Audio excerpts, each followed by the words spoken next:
Yo, we rolling deep with the Jets on the rise. A team full of dreams under these bright skies. The world is our stage, we ain't gonna hide. Green and white till we die. Jets worldwide, wide, wide. Johnny Boy and Snowball in the zone. Yo, we're family here, never alone. Jets worldwide, this is where we shine. A true dedication, victory's our sign. Green and white forever, we in our prime. You know we gon' ride, just give it some time.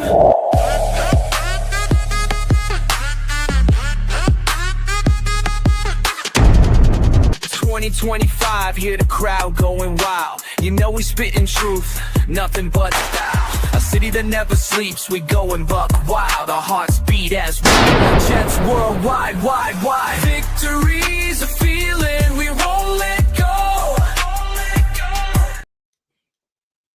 Wow, that was pretty cool. That was actually really. I have no idea what we just did.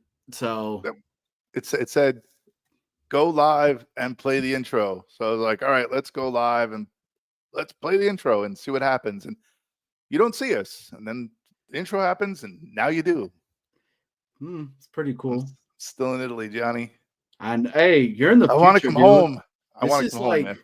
This is kind of cool, man. This is like maybe, I don't know. It's like, what is it? Bill and Ted's Awesome Journey. Yeah. Listen, I love Italy, but I've had enough. Like I'm ready to come home. You know what it is? I had school. We ended on Friday.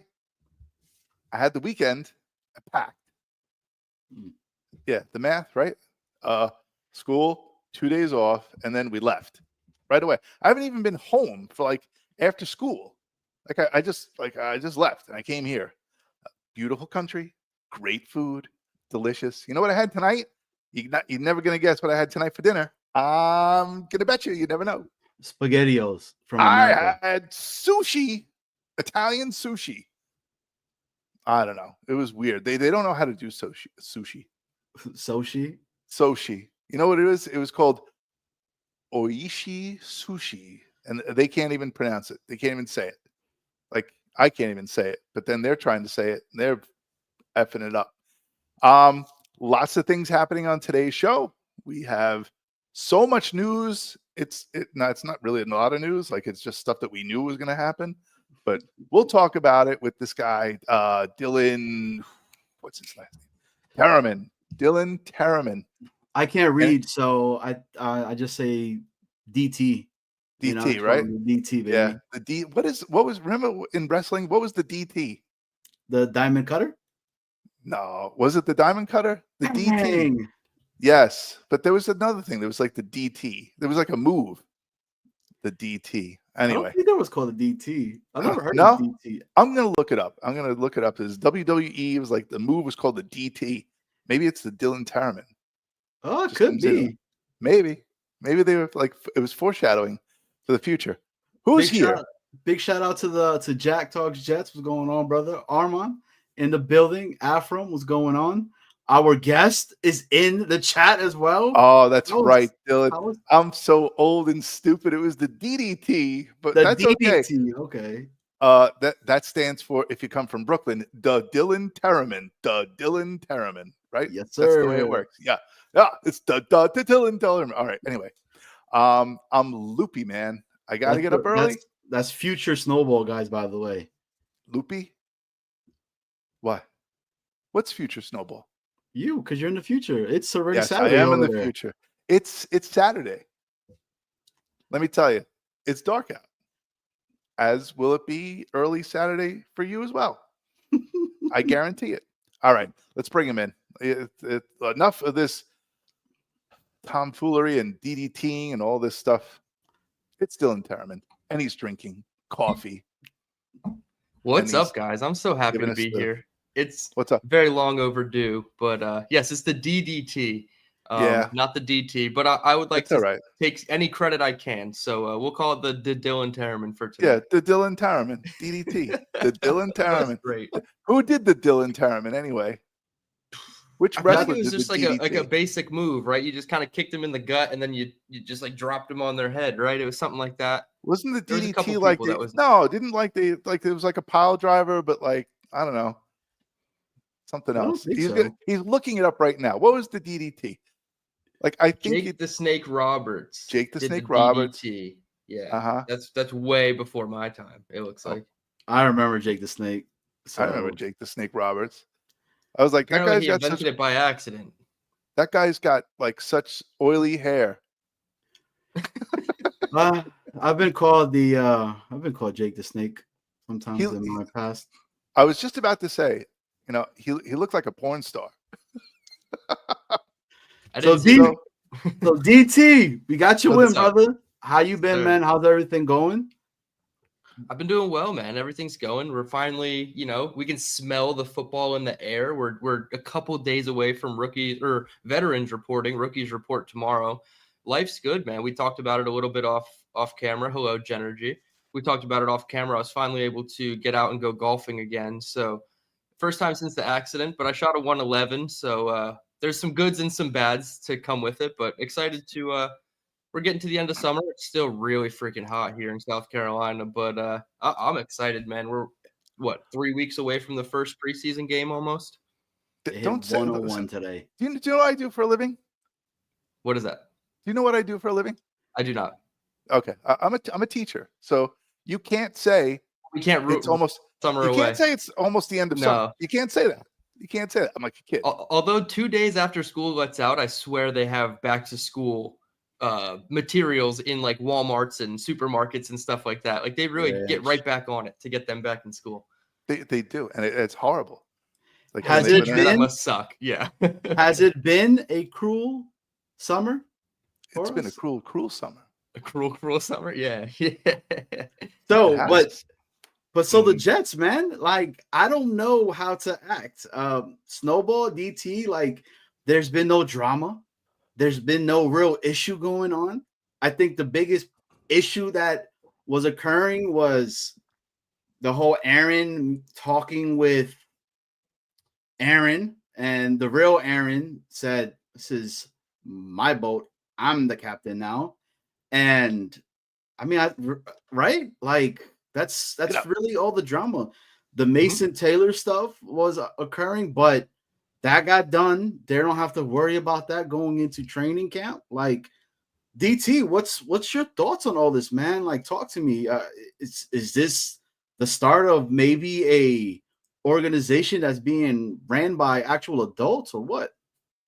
That's what it seems like, right? On the surface, it's like we're at least acting like a competent franchise over the last couple months.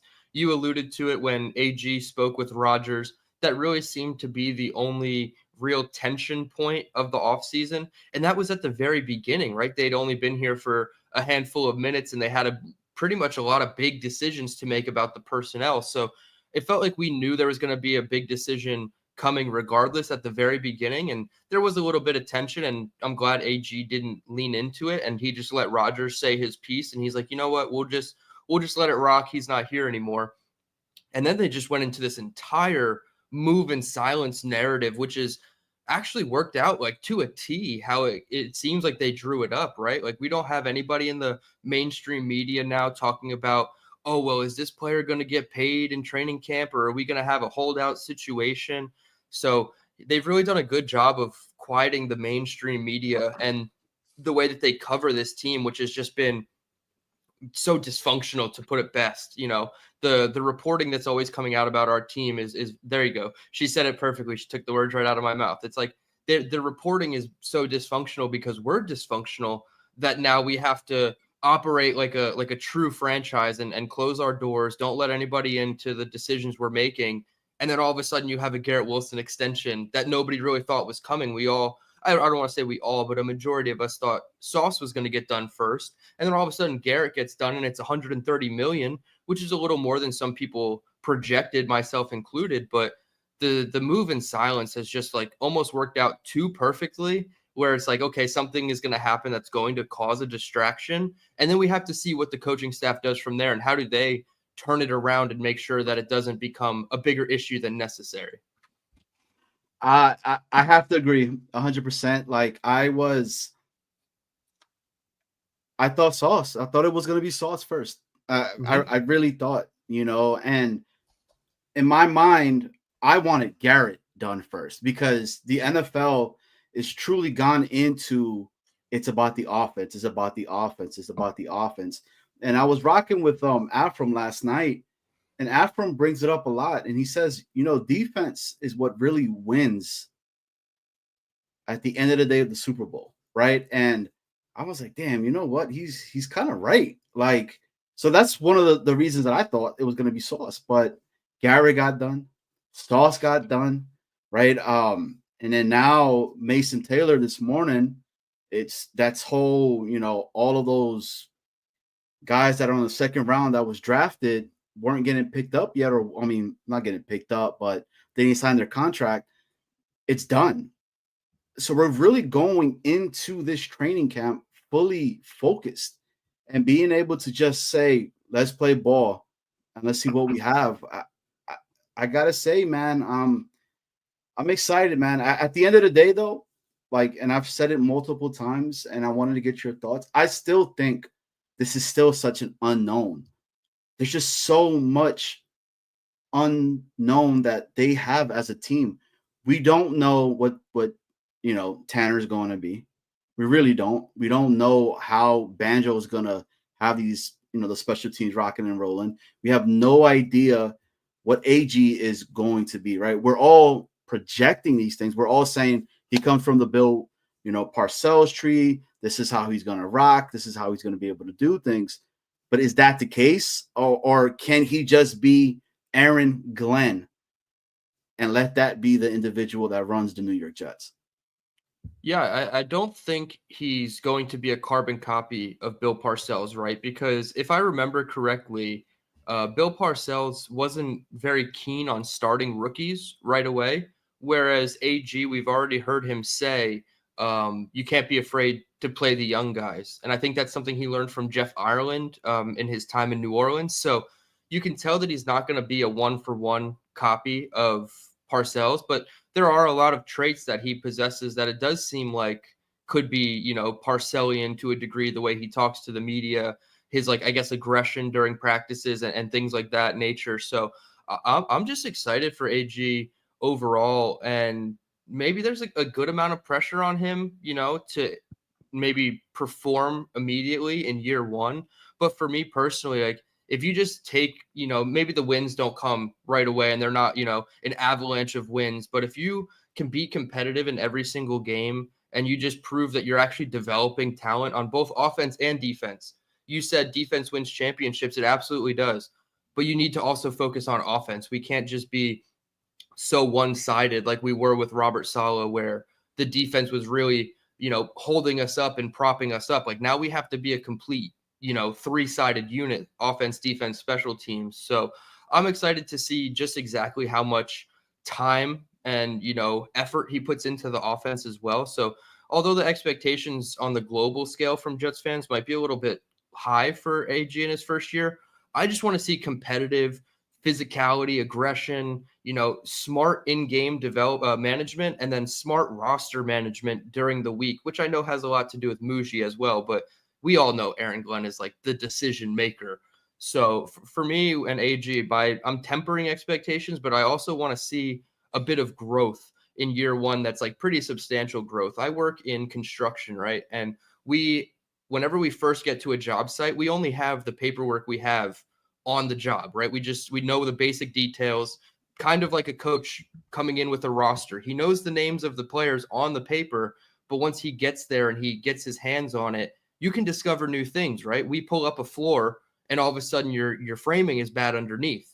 That's kind of what AG's doing right now with this roster. He's in that discovery period. So a lot is going to be discovered with AG and the Jets this year. It just depends on, how many termites and how much mold is in the framing that has, kind of plagued the Jets franchise for so many years. And can we get rid of it quick enough to become a functioning franchise that finds sustainable success? I mean, would you say that this regime is doing that? Would you say that they've really come in with the right chemicals to exterminate all of them termites that were put there before, and you're starting to really see it come together? Or is he just saying those things to us right now so it keeps the fan base? Because the Jets fan base, man, we want it now. We want it as of yesterday. I don't know, man. I believe in what Aaron is saying. Like, everything he said so far, it's happening, and it feels good, man, to see that. Yeah, I think he's got the right chemicals for the job, so to speak, right? And I think what kind of puts it over the edge for me is the way even Steve Wilks, it seems like every time he does a public interview, whether it's with Eric Allen or even with the media during OTAs, he mentioned how well coaching and AG specifically fits with ownership. And to me, that is the biggest piece, that the behind the scenes stuff that Jets fans, maybe we don't see it every single day, but that part of it is so important, because we saw what happened when he lost trust in his last coach and last general manager. He started flying off the handle and making crazy decisions, fired Salah week 5, tried to bench one of our starting safeties mid-season, fired Joe Douglas in week 12. So the ownership and the coaching fit that Steve Wilks has talked about numerous times, that makes me think that this time is going to be a little bit different. One, because Woody, now he has hired them himself. It's no longer Christopher Johnson's hires while he's in the UK. And two, this is a guy that knows Woody from his past. So there was, prior a foundation for a relationship, right? And now it seems like they're building upon that. So when I hear other coaches or even players talk about how coaching works well with ownership, Sauce has even mentioned ownership a couple times this offseason. It goes a long way to show that from the top down, the message is becoming unified and uniformed. And ownership thinks this, so the coaching staff is going to think this, the front office is going to think this, and now the players are going to think this way as well. So I'm really excited, and I think this is actually going to be the remodeling, so to speak, that the Jets really need, because we need such a facelift. And it's not just about repainting the walls of one Jets drive. It's going down to the studs and spraying the studs with mold killer and doing everything necessary to actually make it a functionable house for the future. Snowball, so I know you've been to a lot of the training camps with the Jets and everything. I never have, so I really don't know what to expect. And with the old regime that was there last year, right, and the way they were running it and whatever, do you think it's going to be as, from what I heard, right, it was, you seeing like they were trying to be more towards the crowd and trying to hype them up, and the season pass holders and all of this stuff. Do you think this upcoming training camp, it's gonna be business, like straight business? I mean, I saw that all of the training camp dates and times are at 8:00 in the morning, and that's awesome. So Snowball, thoughts? No, I think it's going to be training camp. Listen, the training camp sucks because it's not on Long Island anymore. But other than that, no. Being in New Jersey, it's fantastic. The new facility is awesome. The stands are fantastic. I don't think it's going to be as crowded this year as years past because we don't have Aaron Rodgers anymore. Just to comment on that, you guys started to talk about that in the beginning of the show. He was kind of like the drunk uncle, they wanted him to, they were testing him out. They were going to see what he was all about, and he didn't, they didn't jive, so they kicked him out. So whatever. But he's not here anymore. So now we have Justin Fields, and I don't think Justin Fields is going to pull a crowd like Aaron Rodgers is going to pull a crowd. So there should be plenty of seats available at training camp. As in years past, training camp has been pretty much business as usual for every year that I've gone. They practice pretty much the same way every time, except the only difference I think this year is you're going to have a little more contact this year because they said they were going to practice tackling. So I'm anxious to see what's going to happen with that, with actual tackling happening, because I think credit to the Jake Asman show and his interview with Rich Cimini. They were some, as Rich said prior, there were some, Salah was a softie. in the past, and practices were a little on the safe side and on the soft side, and I don't think that's Aaron Glenn's recipe for success. I think his recipe for success is aggression. He said when he first got hired that he did have a plan, and he had several phases to his plan when he came in. The first part was just to, I guess, build a culture. The second part was for the guys to get to know each other, and third part was to actually like the rookie mini camp and whatever it was, and OTAs and that stuff. And now he said every time they're going to do something new, they're going to ramp up, ramp up, ramp up, ramp up. So now we are at the pinnacle of ramping up. This is actual training camp. We're here. We've made it. What, next week? Rookies come in, well, for me today, right? But for you guys tomorrow. So they're here. I see them. They just walked in. So how does Membu look? Membu is bigger than I had ever imagined. He is like a mountain. He really is. Like his hands, like he can put his fingers in his socks standing up. So it's fantastic. But other than that, like rookies are coming in. So we've made it. We have made it to training camp. All the waiting is over. The title of the show today is Taking Care of Business. And we took care of business. We got our two superstars in Garrett and Sauce, and the final piece to the puzzle just slipped into place hours before the show, right? So, yeah. So we got contract talks to talk about and whatever. But yeah, I think the temperature of the team is good. Oh no! It went dark on him. Oh no! What happened? The future got him. Well, DT, future's not looking so bright. Well, so DT, let me go at this real quick with you. So I've been asking a lot in regards to what's really going on with the coordinators. We signed Garrett Wilson for the extension. We signed Sauce for the extension. These are guys that are our pillars for this team, right? So I asked you this.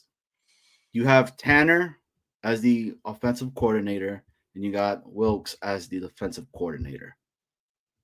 Who do you believe has the more pressure to see these players succeed by getting the best out of them? Is it Tanner or is it Wilkes, and why? So you can make the argument that there's pressure for both, and I guess I'll explain Wilkes first, although my answer is going to be Tanner Engstrand. And I think Wilkes comes under pressure because he's been there, he's done that, he's been a head coach, he's been a DC a couple times before, and maybe it hasn't worked out to the best of his abilities in all the places. I know he made the Super Bowl as the defensive coordinator in San Francisco, but he has a ton of talent, at least in my opinion, on the defensive side of the ball to already work with. You have former All-Pro Quinnen Williams, former All-Pro Quincy Williams, former All-Pro Sauce Gardner at your disposal. And then you have a big-time linebacker in Jamie Sherwood, one of the top nickel corners in Michael Carter. You have a solid CB2-3 combo now with Stevens and Thomas. And then you have Cisco back end doing well, trying to get back to doing well, I should say. And you still have Will McDonald, Jermaine Johnson coming off the edge. So like you have a ton of talent on defense to where you almost would expect for this defense to go back to, top 12, top 8 performance and actually be what we saw more in 2022 and 2023, hopefully with some more takeaways, right? Because the takeaways under Sal was the one thing that I really harped on is like, we need to get better at this. So I think there's pressure from Wilkes' perspective to perform immediately and at a higher level. But I think overall, there's way more pressure on Tanner Engstrand to be the guy. One, because the Jets just haven't had an offensive coordinator, worth writing home about. I know a lot of people, myself included, liked Mike LaFleur, but obviously it just didn't work out for whatever reason it was. But he was the closest thing we had to a competent, offensive coordinator in what feels like the last 10 to 15 years. I know we had, I think, what was it, the the Chan Gailey offense and then the Chad Morton offense, which like clicked for a spot of coffee, but then everything kind of fell apart after that. So to actually get a guy in the building who could be the long-term answer, at least until, like always, the offensive guy becomes the head coach somewhere else, he doesn't have the talent that Wilkes has, but the amount of confidence that they've put in Justin Fields as like the clear-cut starter, we're not going to have any competition at his spot, even though I feel like there should be competition potentially at the quarterback position, right? You would assume a guy like AG, shout out to you, JT, appreciate that. But I do think it's Tanner, even though he has less talent, because it's still an offensive league. Defenses win championships, but offenses are going to get you to the playoffs. They're going to get you to that 10-7 record because you're scoring 30 points at least in 4 of those games or what have you. So Tanner definitely falls under a lot more pressure, but we should not, just downplay how much pressure there is on Wilkes because of what he already has in-house. Yeah, I mean, correct. You're right on what you were just stating in regards to everything. I think for me with Wilkes, I think it's more pressure on him because he's the vet there. Everybody that's around him, other than the wide receiving coach, right? They're all rookies, dude.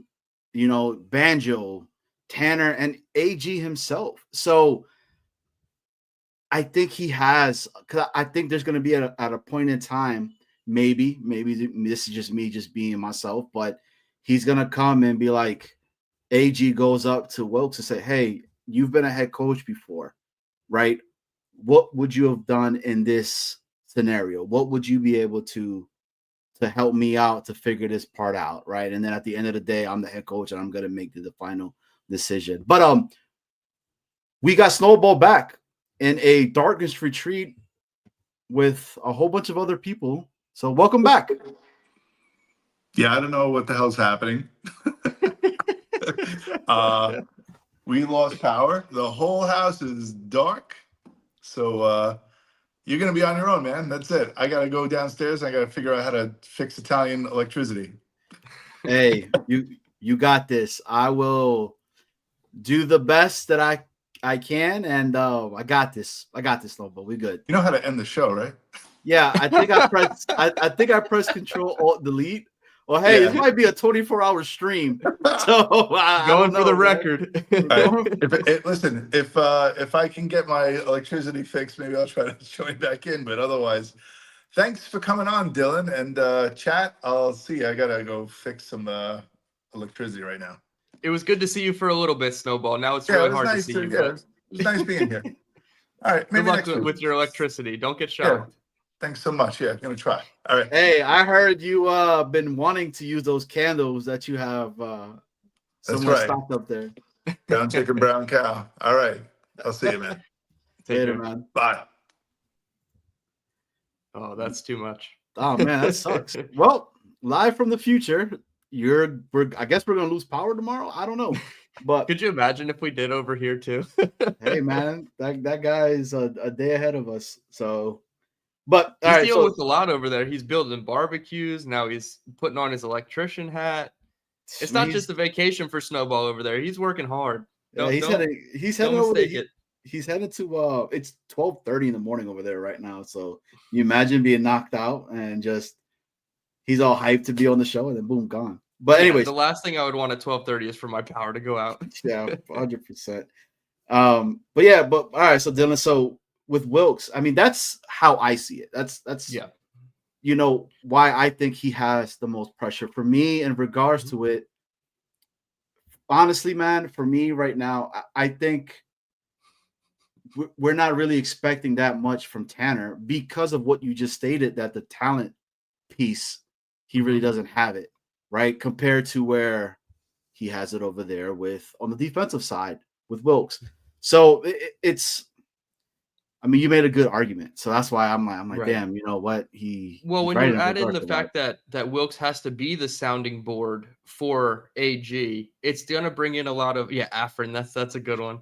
When you bring in the fact that Steve Wilkes has to be a bit of a sounding board for AG, it does put a little bit of added pressure on him, right? Because not only is he doing the coaching things that he has to take care of, but he's also doing a little bit of administrative help with AG as well. So he's going to help him do the behind the scenes things that it seemed like Saleh kind of took a while to grasp and get a hold of. And if you looked at his coaching staff, there was really nobody with experience on his side of the ball or on his staff really that could have been that type of sounding board. So although it is a positive for Wilkes to be that guy for AG, it does come with added pressure on Wilkes. So yeah, you're definitely correct in saying Wilkes has pressure. And that's kind of what it is, right? When everything's so unknown and we're coming out of these eras with like Aaron Rodgers where everything is just so bad, there's going to be expectations on everybody and there's going to be pressure on everybody to turn it around as quickly as possible, but also as stable as possible, right? We don't want to just build up a house that's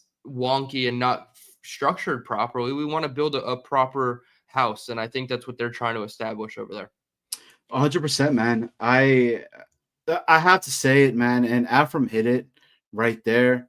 And I'd hate bringing this individual's name back up because it's already gone and it's the past and it's done with, right? But I blame Saleh for a lot of the stuff that occurred. It should have never got to that point, right? You know, he should have kept people accountable for what they're doing and be the head coach. You're not there to be everybody's friend, like you're not. It's just a business at the end of the day, and us as New York fans, we want results, and hopefully with all this pressure that we're talking about, you know, we're going to pop out some diamonds, man. So, hey, but so with that being said, so we signed Garrett, we signed Sauce.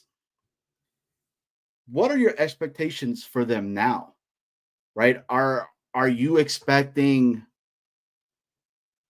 Garrett to be a touchdown monster this year now? Or have more yardage? Are you expecting Sauce to get more interceptions? Or do you want them to continue on building of what they've done? It's definitely a combination of both, right? I want them to do the things that got them to the paycheck, to the big payday, right? Garrett's slipperiness from the slot, his ability to break tackles with the ball in his hand and create extra yards after the catch. I want him to continue doing those things. I want to see his slot usage be a little bit higher. Connor Rogers did a video the other day on the Badlands feed where he said that they had 730 reps on the boundary and like 230 from the slot. I would love to see that be closer to about a 60-40 split. And maybe he's not primarily in the slot. Maybe that's the 40% side of it. But I want to see him in the slot a lot more where he has those two-way go abilities and the DB really can't predict what he's going to do next. As far as production-wise, I think it's probably going to be his highest season in terms of targets. It might not be his highest year in terms of yards, although I think he could get there. 1,200 yards, I think, is very doable. And then I also would like, and this is the one that I'm really hanging on, is I would like to see him have a career high in touchdowns. I think 8 would be the record for him. 7, I think, was the most he's ever had, which was last year, if I'm not mistaken. So I would love to see a career high in terms of touchdowns. Get this man in the end zone, because once you're in the red zone, he's a different player. We've seen it against Cleveland, Buffalo. I know it was the Giants preseason game, but we saw all the aspects of Garrett being special from the 20-yard and in, where he's not just a box-to-box type player. So I want to see him used in the red zone more. And then as far as Sauce, my expectation for him is to travel more, maybe not 100% traveling or like at the rate where, Darrelle Revis was traveling with these guys, but on a case-by-case basis, this guy needs to be traveling the majority of the time. Week 1 against DK Metcalf, I want to see Sauce Gardner lined up on him as much as possible, right? Because they don't really have a threat outside of him. Calvin Austin and Roman Wilson are okay players. Pat Freiermuth is an okay tight end, above average tight end.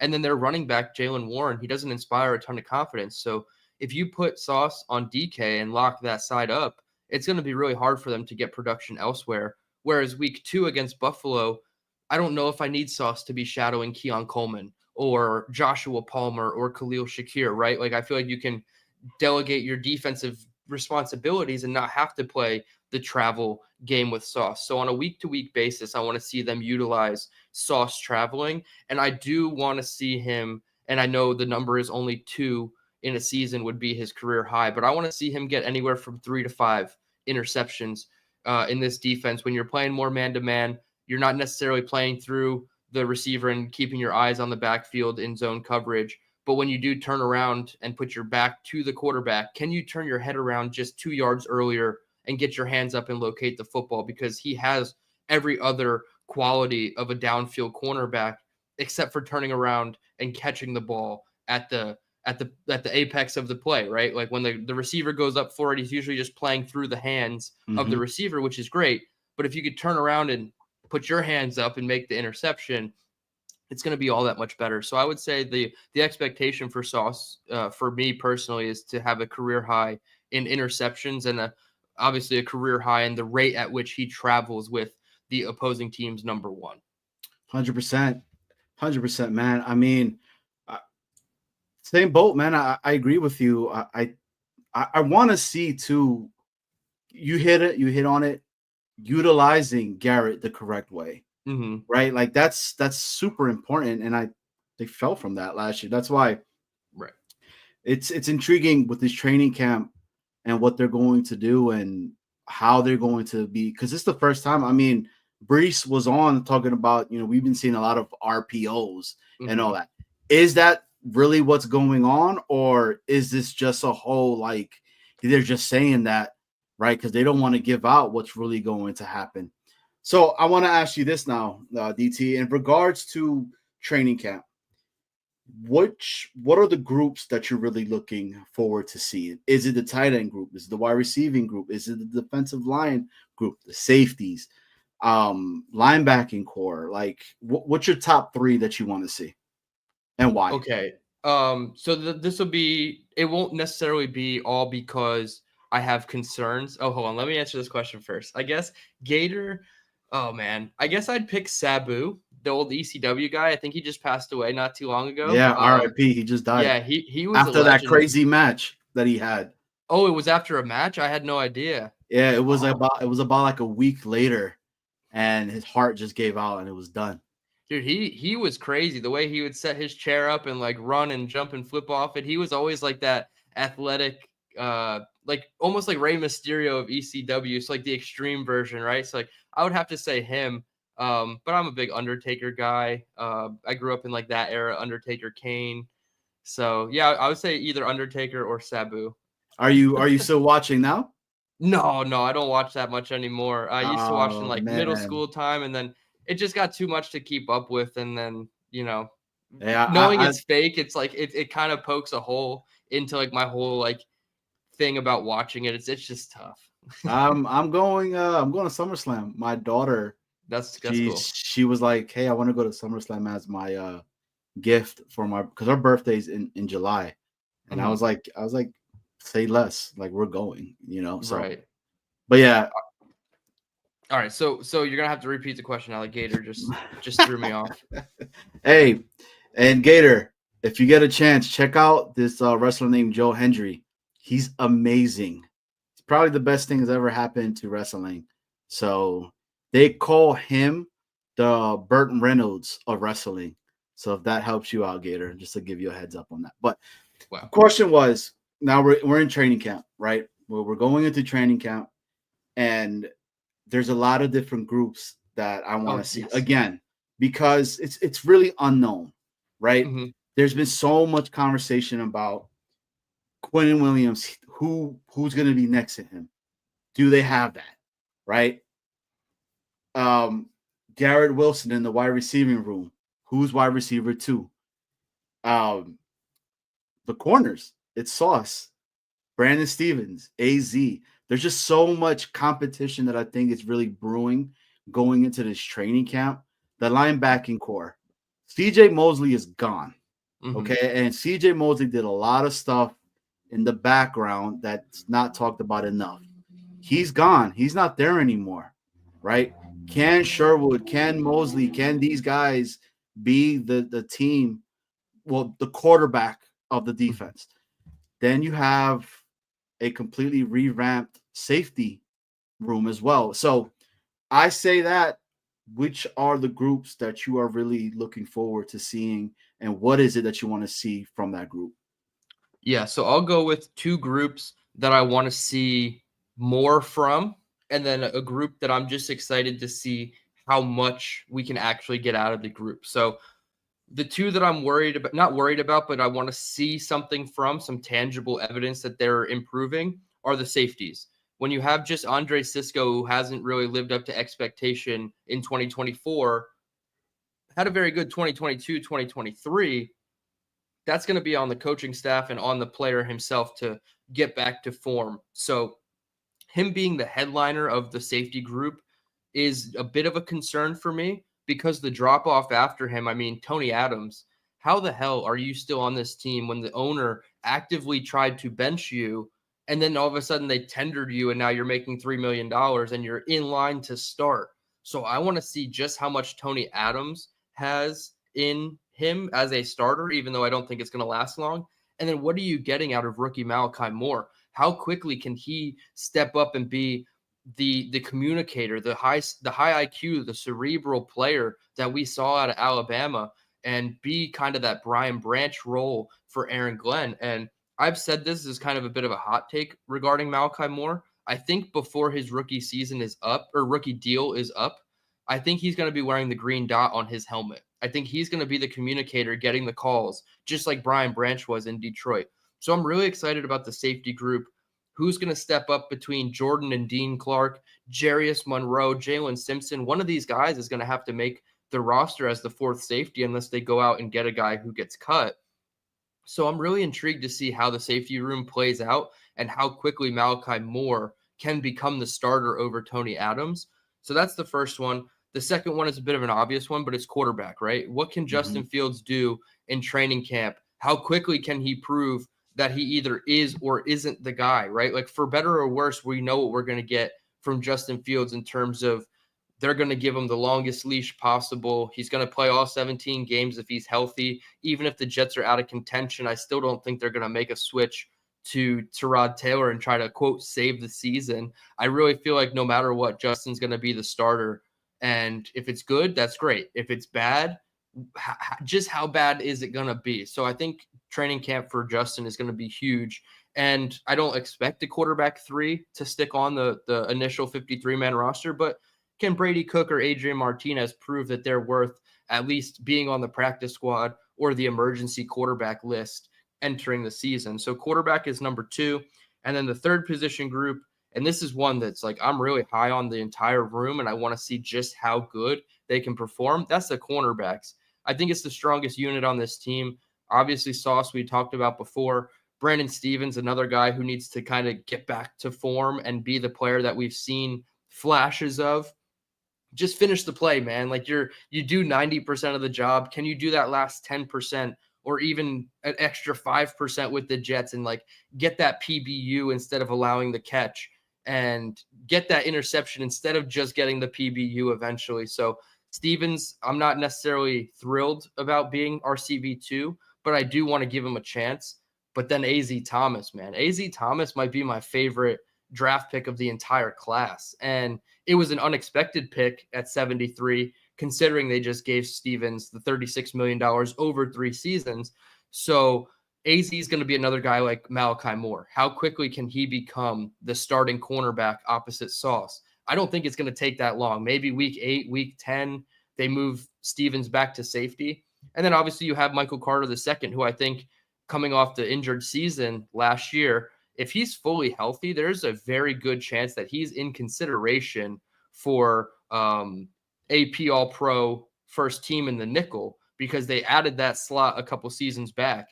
And I thought he was a contender to win it last season. Obviously, the injuries derailed the season for Michael Carter, but I think he can get back to All-Pro form. So I'm really excited. Does one of JBC or Quantez stick out in the cornerback room as well? So I'm really excited to see the cornerbacks, how they perform, because I do think that they're going to be the strength of this defense. And if you have 2 guys on islands on the boundary, your defensive line is really just going to be able to get home, and your second level blitzers like Quincy, it's just going to make their job, excuse me, a lot easier when you're able to jam at the line of scrimmage, stop the timing of these routes, get the quarterback at the back of his drop, and the wide receiver's not at his landmark where he's breaking, and the pass can be thrown. So much is riding on the corners, but I feel like the expectation should be very high for the group. Yeah, 100%, man. I mean, I agree with you with the corner piece in regards to that, because there's a lot of talent over there as well, and we're gonna get back a healthy MC2, right? So I'm excited for that. I think for myself, the groups that I'm looking forward to seeing is the offensive line. I'm a trenches guy, bro. Like I want to see the big dudes, Mm-hmm. right? So I want to see how dominant can this offensive line be, and then at the same time, I want to see what our defensive line it's going to look like going against this one, right? So if we are, let's just say, and I know Afram does not like me saying if, but if let's just say we are the top offensive line, and then you got our defensive line going after that every single day in practice, it'll only get easier for them in regards to that, right? So yeah. So that's do we dare say this? Do we dare say the slogan? Iron sharpens iron. I mean, right? It should. I mean, dude, the DT, the line. Let's talk a little bit about the line. There's some guys in there, man, that's not being talked about. And in the back, you and I were talking about it. Mathis, he's a monster, man. This dude is 6'4", 312 pounds. The dude is bigger than Quinn. And we keep saying, hey, we want a big fatty guy. We got one. We have that. There's a lot of other individuals that are going to be on this line that is not being talked about. So, I mean, Nandi's another one, man. That dude's over 317. Like, there's some big dudes that we have on here that I think is going to potentially fit JFM role, right? Like, that's, I think, what we're really missing, because he did a lot of dirty work that never gets talked about. Leonard Taylor, another one, man. LT3, I expect that guy to have a season, so but your thoughts on our defensive line?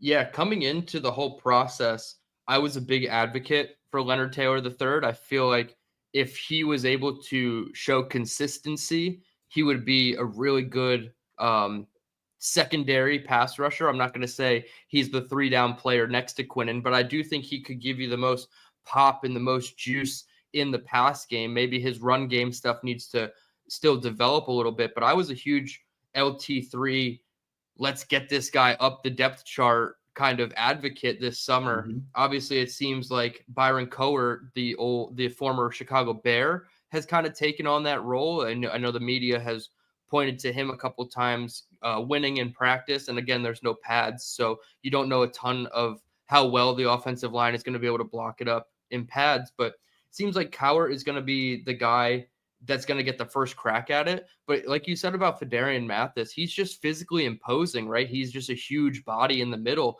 And if we really want that Al Woods type that we've been missing so desperately, maybe he is the guy. And I understand he wasn't technically a Muji signing. He was brought over when Phil Savage was the interim GM right before they hired AG and Muji. So he's technically got no allegiance to the new regime other than Phil Savage. But if he could stay healthy, I think there's a really good chance that he at least has a shot. Like, that's the maybe the silver lining of the defensive line group, even though it's not necessarily star-studded and clear-cut.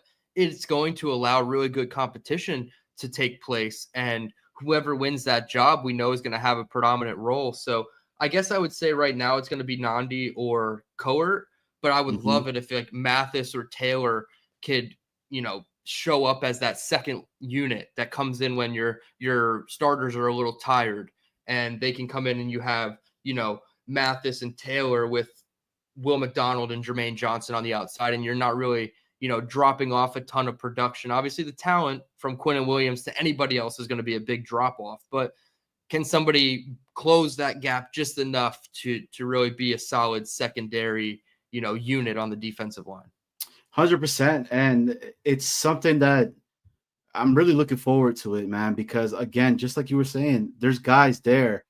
It's just not names that anybody knows, right? I think we've always want to get these names that you see constantly being talked about, and let's get this guy, let's get that guy, and let's put him in here. And that hasn't worked for us. Hassan Reddick, right? We were expecting this guy to be that dude coming in over here, and it didn't occur, right? I hate to say this guy's name, but number 8, and I won't say it. It just didn't happen. And I think the third room for me, and I don't think it's being talked about enough, because Aaron Glenn made sure to talk about how impactful this room can be to a game.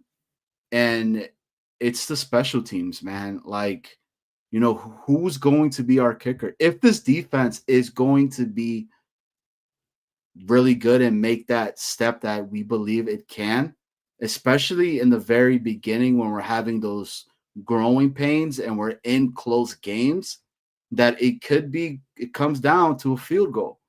Who's going to be that guy for us, right? I mean, we had our punter that was with us last year. He's gone now too, right? And he was a sure thing for us. That's going to tell what the field of the actual game could be, right? I mean, it could be either shortened for the opposition or it could be long for them. I just don't know, man. There's just so much. Please do not let Xavier Gipson be the kick returner anymore. Like, every time that guy was catching the ball, I was keeping my breath, like holding that, man. So I just, again, dude, like, I don't know, man. Like, I think that's one fair of the criticism. groups. It's definitely fair criticism. It's a small unit in terms of volume because there's not a ton of guys, right? You have your kicker, punter, long snapper, coordinator, right? It's like a 5 or 6 man special teams room, but it plays such a big part in the overall team building process that it can't be overlooked. And it's probably going to cost the Jets some ball games while they're trying to figure it out, right? Everybody is a rookie right now except for Thomas Hennessy. You have a first-year special teams coordinator in Chris Banjo. You have Harrison Mevis, who's never made an NFL field goal attempt in his life, obviously coming from, Missouri. Mm-hmm. Then you have Caden Davis, the UDFA from Ole Miss. Again, never kicked in the NFL. Austin McNamara, your, I guess, most experienced punter, who's, again, never kicked a punt in the NFL. And then you have Kai Kroger, the South Carolina punter who you signed most recently. Again, never kicked in the NFL. So, like, all these guys are so green at their positions in the NFL that maybe you do drop a game in the first half of the season that you really should have won and you lose by a field goal because something happened and you have a miscue on special teams where things go awry. I will agree with you 100%. Xavier Gipson, please do not return a single kick for this franchise in 2025. Just let Kene Nwangu do it. He scored a touchdown against Seattle last year, and he actually has showed some pop when he was signed to the active roster. Thank you again, Phil Savage, for that one, because he was on the team when Joe Douglas was the GM, but they just never elevated him. So I'm glad that Savage actually elevated him, and they got something out of him during that Seattle game. But he's head and shoulders better than Gipson as a kick returner. Can he just be the punt returner as well? And then you have Chris Boyd, the corner/gunner, who's not going to play corner for you. He's just going to be your special teams gunner like Irv Charles was for the last regime. So other than Nwangu and Boyd and your long snapper Hennessy, like, there's just so much unknown. It's going to be a big thing. And like I said, it's a small unit, but it plays a big factor. And if the Jets were competing, for a playoff spot, every single season, this would be a bigger issue. But the fact that it's year one for AG and we don't know what the rest of it looks like, if this was next season and we knew what the offense looked like, we knew Justin Fields was like an average starter to a slightly above average starter, and we knew what the defense was in terms of top 10, top 12, this isn't going to fly, having a mediocre to bad special teams unit. So it's a really important thing that I know people don't love to, talk about because it's not sexy. Special teams is not sexy, but it's a gritty position that really does determine outcomes of a lot of these football games. We saw it with Greg Zuerlein. So I do think special teams is certainly a good call out by you. Yeah, 100%. It's one of the right now that's really been flying under the radar, and it's not really being talked about enough. And like I stated again a little bit earlier, I mean, AG made sure to say that. So it's again, it's one of those positions. It's a position group that I really do want to see in training camp. Afram hit one that I did want to talk to you about, and it's something that we kept talking about it all last season, and we were wanting to, potentially use our tight end and Ruck as this, but we got one now, right? And it's intriguing to see, especially if we keep talking about this is going to be a heavy dominated running team. So it's Andrew Beck, right? The fullback that we picked up. What's your thoughts on that? And do you think he's going to be utilized a lot, or we have no idea? I would use him, right? This is Muji's first signing for a reason, at least in my opinion. When they go out and they get a fullback in early January or late January, whatever it was, shout out to you, Nate. When they're able to go get a guy like Andrew Beck, and then you see the film reviews that a lot of guys, I know the Jets X Factor guys put out a film review of Beck. Dude, he might be the best blocker in terms of a tight end / H-back on our roster right now. I know a lot of people want to cling on to Jeremy Ruckert and his whole story being from Long Island, his dad chugging beers with Jets fans in the parking lot and whatnot. Dude, this is going to be a really tough competition, and it comes down to the numbers game. I'm not saying Beck is going to take Jeremy Ruckert's spot. You can see a path where they keep both, but I always go back to when you're putting together your 53-man roster. Obviously, you have your 3 special teams guys, so that leaves you with 50.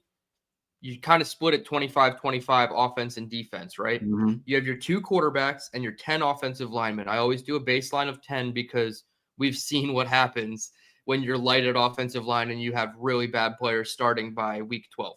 So we're going to go 10 offensive linemen, 2 quarterbacks. That's 12 out of your 25. That leaves you 13 skill position players left. And how I've been breaking it down is 4 running backs. So that leaves you Hall, Allen, Davis, and then Nwangu, who's going to be a glorified special teams person, but he's listed with the running backs, right? Then you have 5 wide receivers, which pick whatever 5. I'm not going to fight anybody on it. If you don't want Alan Lazard and you want Malachi Corley, although I don't think that's likely, you can argue that to me. So 5 receivers, and that leaves you with 4 tight ends. So you can keep Taylor, Rucker, Smart, and Beck, and then get kind of creative that way. But I think your 12 personnel has to include one of Rucker or Andrew Beck on the field because they're going to give you the most juice blocking. And if Mason Taylor is going to be kind of your dual threat receiver / blocker, that's all well and good. Who's going to be your H-back? I don't want Rucker lining up in the backfield a ton, right? I would rather have Andrew Beck do that. So I'm really intrigued to see how many they keep at the skill position players. And I would keep Beck. If it's up to me, I would 1,000% keep Beck. Agreed 100%. I think a fullback is a position that it's not the sexy, position that people talk about or anything. I mean, it's a straight rugged, hard-nosed individual that is not scared to pop the living crap out of somebody, and it's a tone-setting position. So I do want to keep that, and I hope that does stay here with us. And you're right, man, with the tight ends, it's the other piece that we have not had a good tight end in I don't know how long, right? And we're going into this season with potentially Ruckert as tight end 1, maybe Taylor 2, and then Smart. I don't Kuntz, Oh God, no Kuntz, no Yeah. Zach Kuntz, please.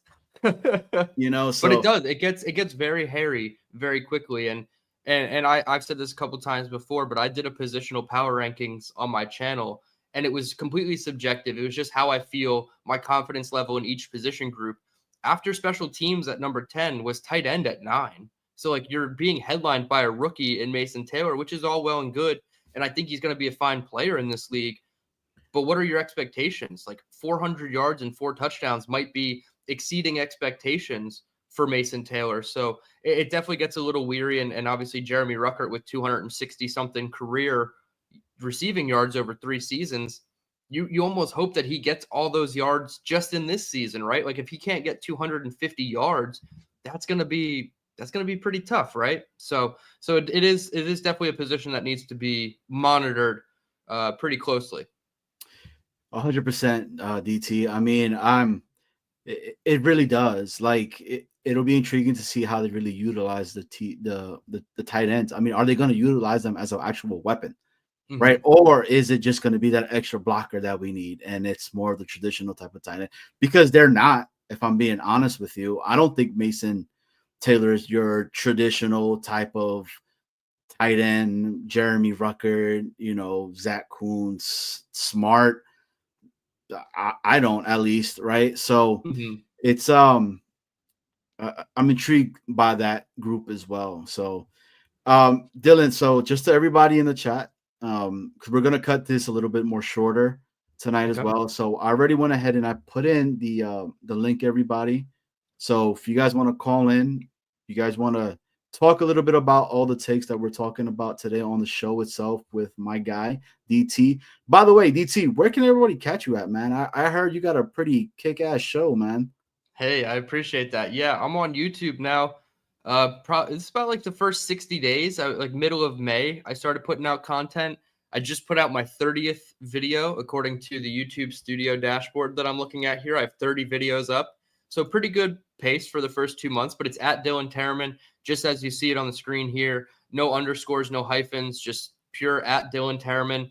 And then on X and Instagram, I'm starting to be a little bit more active on Instagram now that some of the community has found me over there. I'm just at D Tereman on X and Instagram.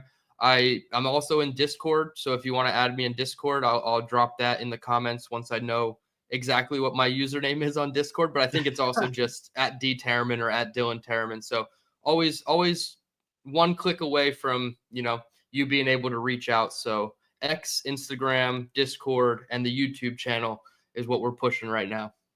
Hell yeah, man. Hey, you're doing some great work over there, man. I really do appreciate when you come and you have your shows on. And dude, you again, guys, go check him out, man. Dylan Tereman, YouTube. Check him out. My man is doing really great work.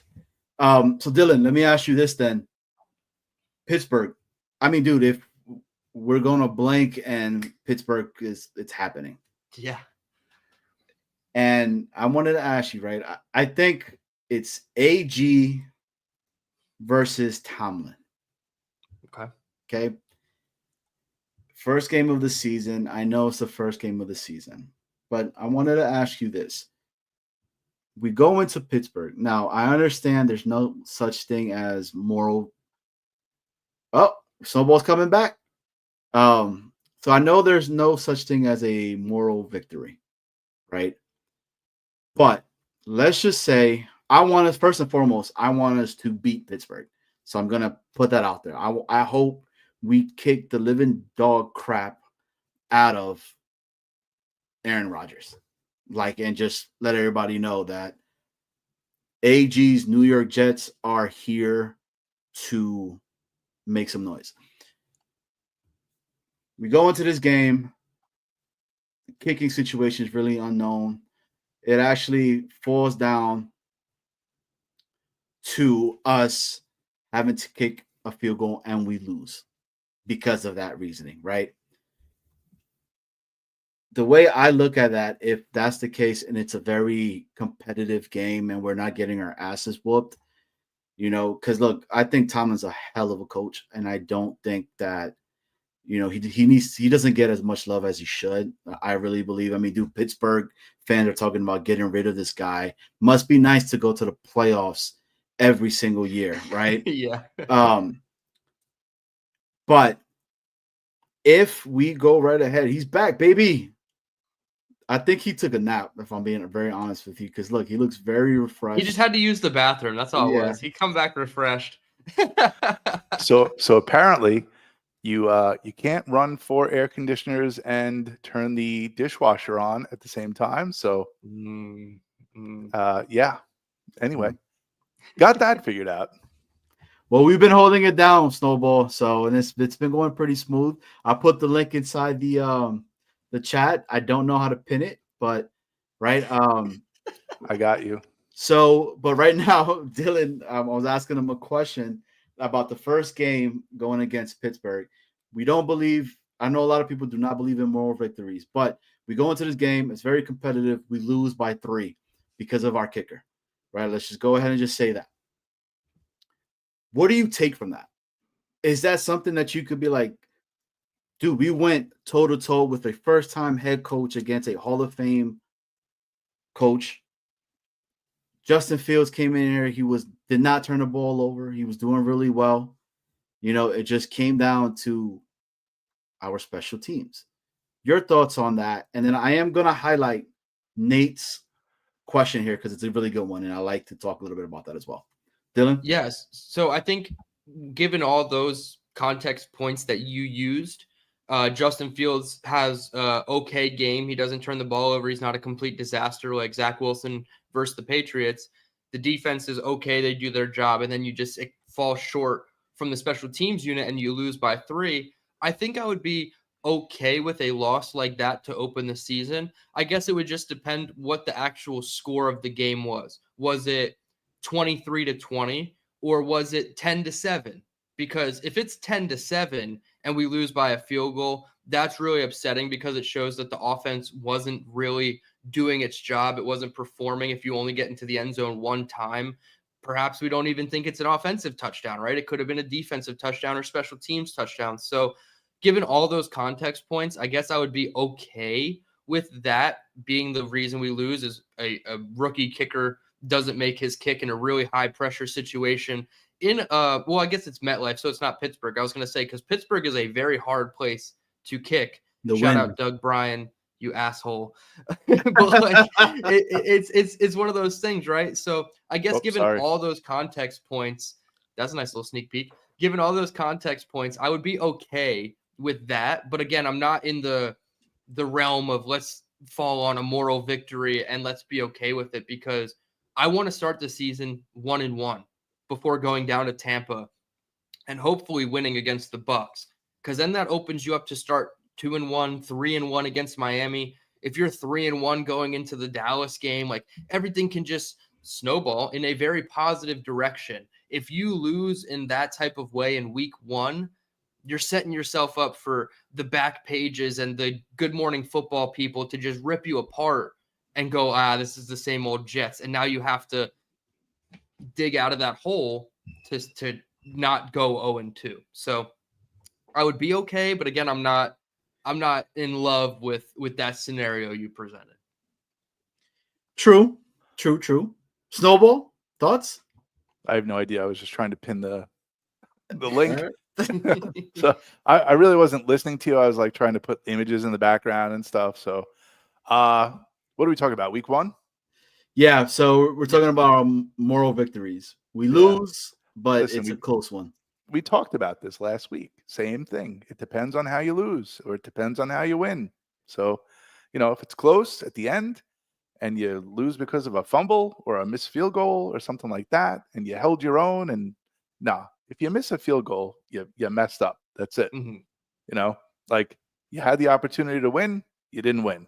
But if you turn the ball over, or you give the ball back to Pittsburgh, and God forbid that asshole drives the field and scores on you, like then then all Jets Nation will just like be in an uproar. Pitchforks, torches, everyone's headed to one Jets drive, and we're killing everybody. So fire AG billboards on the highway. Yeah, they'll be dropping flyers out of planes and all that crap. You know what would be amazing for me, and I'm gonna say it right now. Aaron Rodgers is driving on us, right? And we're in the red zone. Throws it up to Metcalf. Guess who's shadowing him? Sauce Gardner. Sauce Gardner gets the pick of the first game of the season and takes it down for like 99 yards and scores on them. And that's the game. That's poetic justice, right? After all the narrative of he can't get interceptions and people laughing at him saying, oh, he's only got 3 career interceptions. So to come out in week 1, whether it's a game-stealing interception where he just catches it and goes down, or he gets that big return, that would just invigorate so much juice into this fan base. Can you imagine? I'm sorry. When is the date of game 1? September what? 7th. 7th. All right, Yes. So September, October, November, December, January, February, March, April, May, June. June, like the middle of June. Do you know how many babies would be born? yeah. In the words of Boy Green, he'll make some sweet, passionate love to his fiance. There'd be so many babies born in June. It would be incredible. But yeah, You're absolutely right. I agree, Johnny. I agree totally. And so Nate says this right here. He's actually pretty nervous on the Pittsburgh game because, again, it's what I was talking about. Tomlin's a really good head coach, man. So he has the whole offseason to prepare for his old quarterback that doesn't make it past his first read. Are we nervous about that? Is that something that, I mean, he's stating facts on that, right? Because that's supposedly the narrative on Justin Reed's and everything on that. Dylan, your thoughts on that comment by Nate? Yeah, I think it's valid, right? There's an element of Justin Fields not fully getting through his progressions, and perhaps he's reading things too fast or too slow, and it's not timing up with the plays. So therefore he has to, take off with his legs or use his athleticism to escape the tricky situations. I'll say this, and this is a bit of a shot at myself, but I think Justin Fields reads defenses better than I read putting greens. So I think there's something to actually work with Justin Fields from that perspective. If you watch all of the film and like really get into it, there are times where he gets to his second, sometimes even his third read, which is the check down. It's very few and far between. So if the coaching staff is able to actually get that part of it out of him and, quote, allow him to be a quarterback, like they keep saying, maybe he gets to his second read at a higher clip with more confidence to just throw it, not have to see it, then react, then throw it, because now you're losing 0.7 seconds, a second and a half of the play, and now your window for opportunity is closed. So Nate definitely brings up a valid point. I wouldn't say he can't get past his first read, but he certainly struggles to do it with consistency. So if he's able to do it at just a slightly higher clip, it's going to keep the defense on their toes, and maybe they can key in on the first read, but if they can't key in on the second read, that's going to open up the doors. Maybe the fact that Tomlin has all offseason doesn't necessarily do too much for me. I know there's other teams like San Francisco last year. I was very nervous about playing San Francisco last year because they have an offensive genius in Kyle Shanahan. So I'm not necessarily worried about Tomlin's defense. We know how good it is, and we know that that's the strength of their team. I don't see it being like they're going to drop 35 on our heads or something like that. I feel like it'd be a defensive struggle if nothing else in that game. So yeah, there's a valid point to that by Nate. I think that Fields can read a defense slightly better than we're giving him credit for. 100%. It's crazy, man. Like when people were saying, "Oh, I don't want Tomlin as the New York Jets, coach," and I was like, wait, you wouldn't want a guy that has brought his team into the freaking playoffs year and year Delusional. and year and year when knowing damn well he has who was his what was that quarterback that he had, and they kept making fun of his hands because they were Kenny saying Pickett. right? So Yeah. it's one of those, man. I don't Tomlin know. is the opposite of the Jets. He's made the playoffs for the last 16 years, and we haven't sniffed the playoffs for 15 years. So it's like for us to turn our nose up at a quarterback or a coach like that, I would be sending Woody's private jet immediately to Pittsburgh, like they did with Andy Reid when he left Philadelphia. There were teams with planes on the tarmac ready for Andy Reid to bring him to their organization. So that'd be the same case with Mike Tomlin. 100%, man, 100%. Well, it's coming towards the end of the show. Snowball, I know you have a beautiful prize that you would like to show everyone. Well, listen, they go hand in hand. I spoke to Dylan before the show, and you were in that conversation where we had our merch moment. So we're gonna get to our merch moment right now. But we have a raffle going on. It is for this beautiful Will McDonald signed mini helmet. So everyone says that Will McDonald is going to be the sack leader for the Jets this season. He is on the uptick, like he has been, doing all the right things. So if you'd like to get your hands on a signed Will McDonald mini helmet with the certificate of authenticity included, all you have to do is either send a $10 Venmo to @Jets Worldwide. We do have a couple of people who have sent them in so far. Or you can make a purchase on the Jets Worldwide Printify website. We have that up too right here. Hold on a second. I have some images to put up. You can get yourself a cool hat like this one. This one? Yes.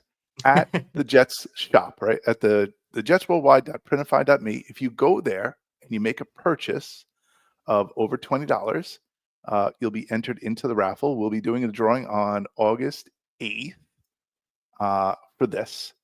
And just to show you our new let's see, screen.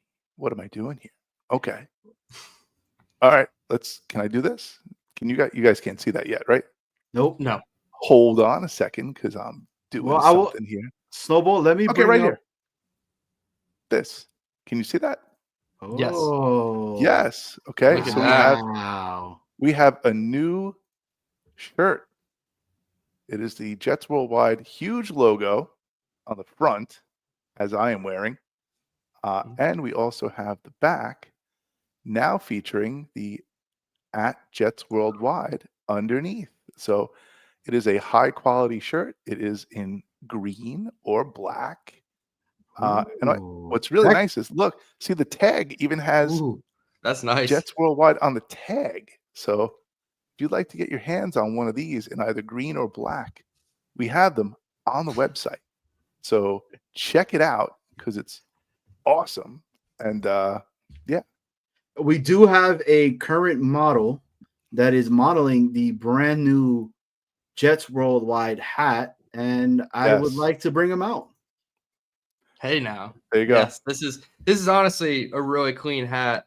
I love it. I bought it as soon as I got off with you guys. The first show I did a couple months back, I was immediately just ready to support, and you can kind of see it over here. I have a whole group of hats that I just kind of rotate for all these shows, and I love putting on the Jets Worldwide hat. I love showing support. I might have to buy a shirt and send you one of my shirts. There you go. As a thank you for that as well. Yes. So shirt. So soft. That's clean. Yeah. Oh, and it feels delicious. So you guys have shown me yours. Now it's my turn to show you mine. Show you mine. All right, show us yours.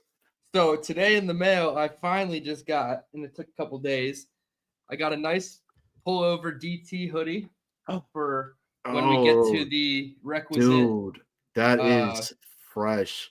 Once we get the eligibility on YouTube, we will be giving away one of these maybe not the hoodie because I only have one hoodie, but I do have 2 t-shirts. One Oh, comes look at in cement gray, and it's just the front logo, but we got the cement gray, and then we have the all black DT. Nice. So All I'm going to about be promoting them on my channel starting probably next week on my live stream.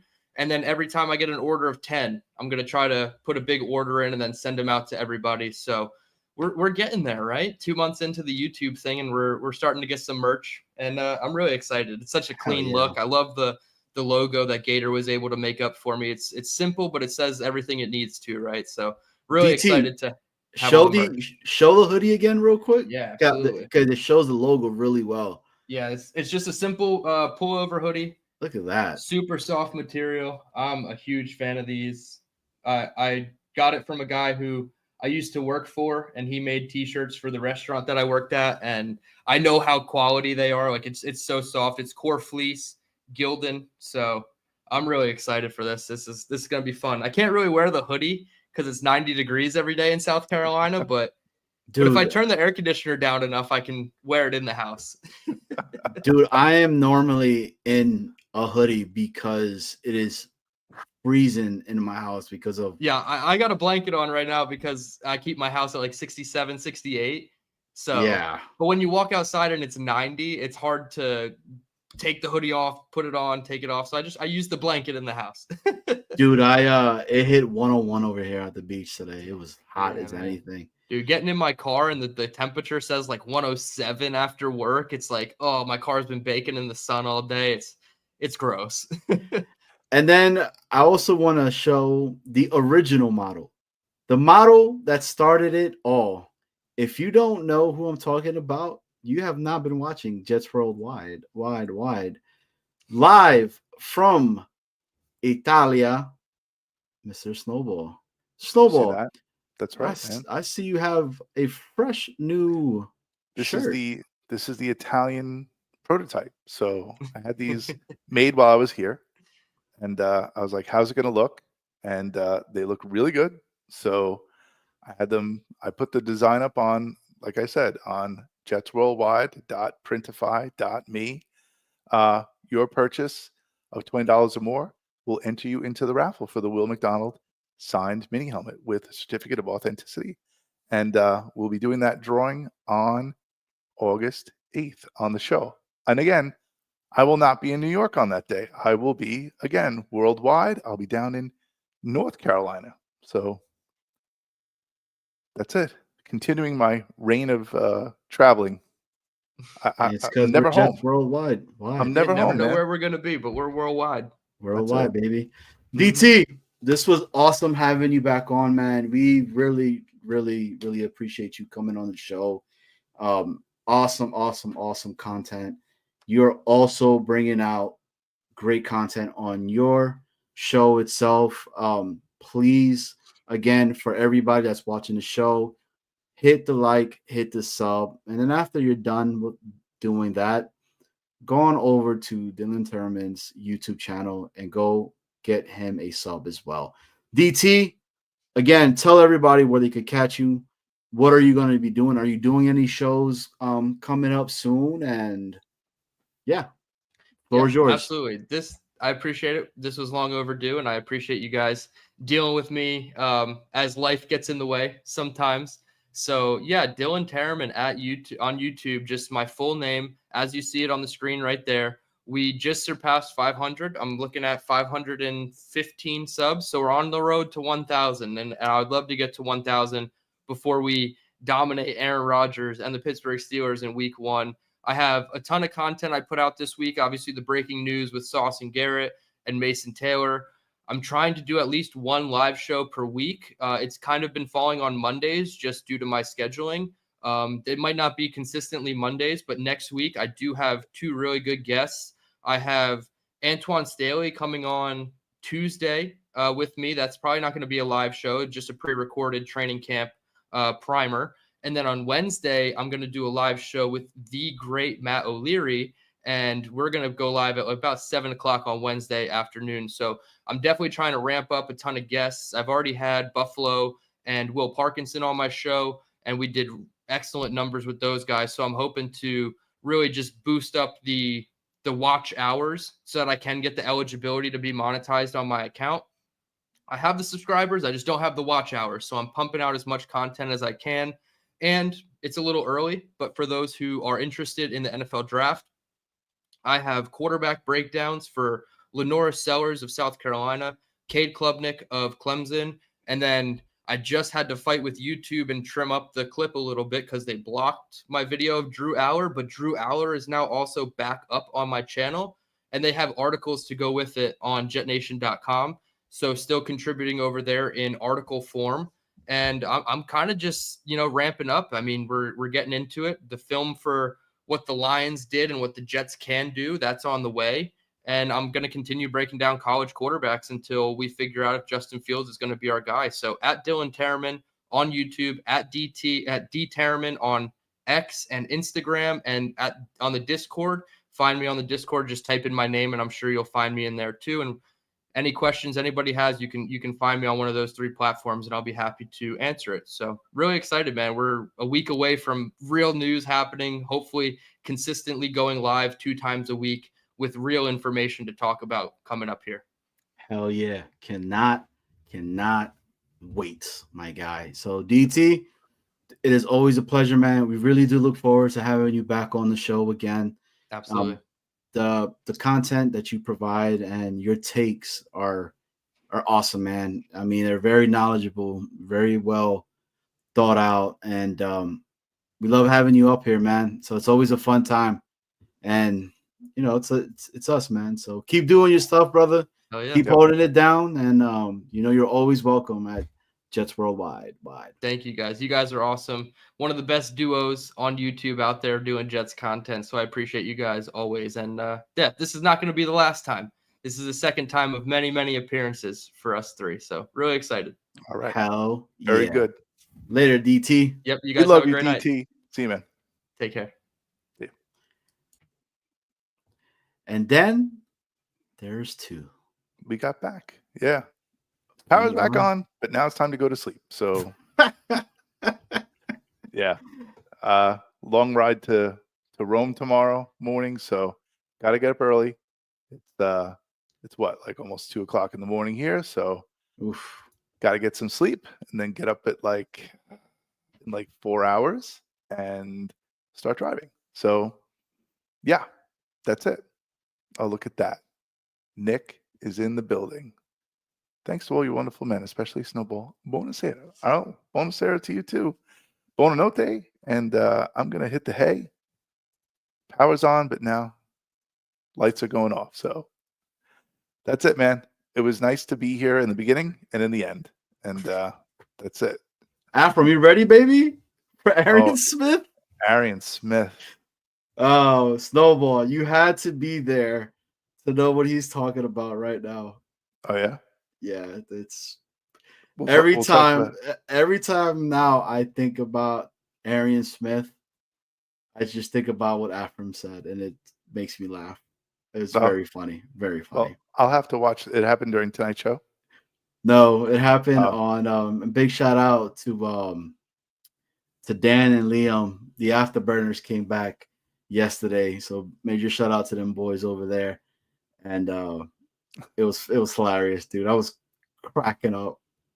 That was great. Well, if you're in the chat, check them out as well. Jets Afterburners, good friends of the show. Mm-hmm. All right, man. All right. Well, this has been Jets Worldwide, wide, live from Italy, and we outro. See ya. It's been fun. Ciao. Play. Go. Peace. Do it. It's not doing it. Not doing it. How about this one? Let's do this.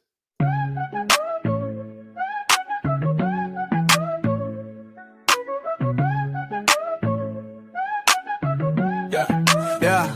We started off as Titans, and now we're the Jets. The start of every season always starts with the sweats. Vinny T, Brett Favre, Aaron Rodgers, what's the deal? Don't even try to tell me that the curse ain't real. We're coming for you, run, nothing high. Snowball and Johnny Boy, his Jets us worldwide. Why? Yeah, like and subscribe.